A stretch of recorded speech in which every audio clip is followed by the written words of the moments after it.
We meet Phil. He is a lonely, affable guy. He's living by himself, doesn't really have any friends, doesn't have a girlfriend, has a job he hates, and largely all because I think all of his human relationships are wrapped up in a phone, and he hasn't really learned to interact with people. And across the movie, the phone ironically teaches him how to become more of a human. To me, one of the key things about Phil is he's a guy who is basically raised by a phone. We have this short little moment where he's a little kid in a restaurant and he's sort of bored and his parents hand him a phone to entertain him. And being a parent myself, I know that urge. Like I have given my kids the iPad, you know, to entertain them. But what is it that's doing, how is that changing who that kid becomes? And this is a guy who got the phone all the time, and that's basically... And we're starting to see like the first influx of people who've been raised by their phones coming into adulthood, and I think it's a little... The best thing about them is they really like movies. They love movies. What we do. They love screens. They just love screens of any size. Great. They love screens, which is great. We love people who love screens. We also want to be well-adjusted, so there's that too. Her AI grows and allows her to start feeling things for Phil, and they start to connect, which is really nice for her. But then, of course, what happens in all human interactions, Phil actually starts to find, or does find a real woman to spend time with, and that starts to cause a bit of our triangle in the second half of the movie. Yeah, we like this idea that, Jexi's definitely having an effect on Phil. She's like riding him and pushing him, but Phil's having an effect on her too. So they both change a little bit and it gets a little more complicated, like any relationship does. And it's up to them to figure out how they're going to make that work out.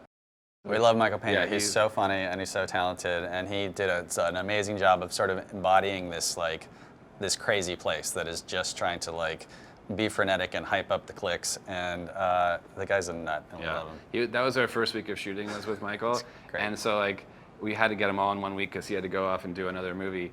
And so like the first day, he came in with that whirlwind energy, and you could literally feel the whole cast like, oh my God. In a good way though, because everyone else is like, okay, if this guy's gonna come in at a 10, like we're all gonna join him, and he was great. We even brought him back for the end because that was a sort of a reshoot we did at the end because everyone loved him so much from all the screenings. So it's a testament to his charisma and insanity that he came back. We're gonna bring him back in every movie we do from now on. Like that's how much people like him. Yeah, he's great. Yeah, we're both too old to date online, so I wish there was an app to find writing partners. I would sign up for that.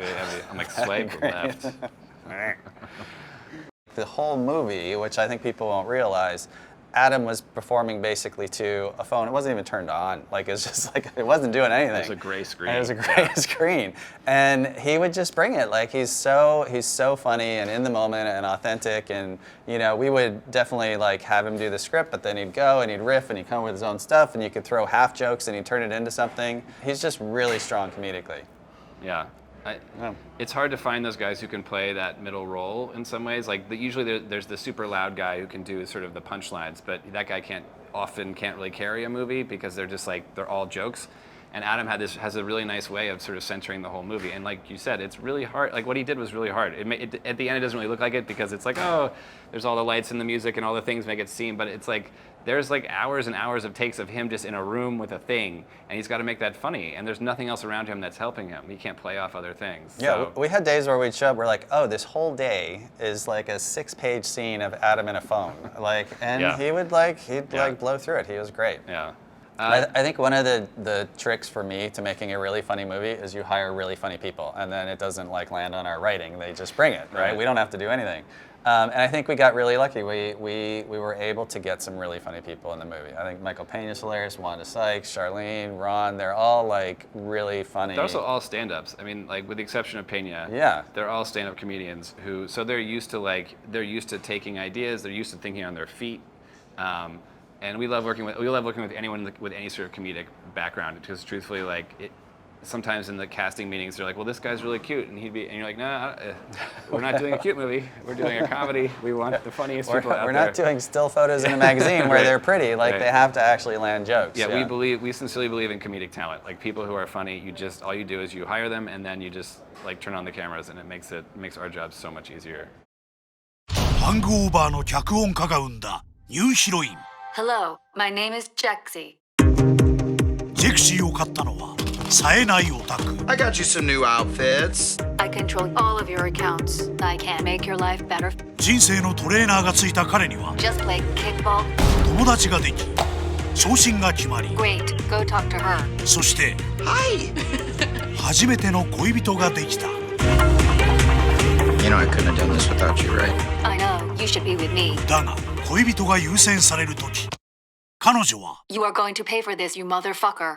豹変する。お仕置きデート中にいけない音を出す。お仕置き上司にメールでこの童貞。 Come here. Being a virgin is a choice. お仕置き元彼と復縁させる。お仕置き全財産をばらまく。お仕置き機密情報の漏洩。Oh no! 恋するスマホ朝中。 You're supposed to make my life better, Jexi! What does this bitch have that I don't have? Does she have emojis? Google Maps? Go. I hate my phone! ジェシー、スマホを変えただけなのに。 Plug me. Unplug me. Yes. Oh, hell. Yes. Yes. Oh my fucking god. 8.14 ジェクシー起動。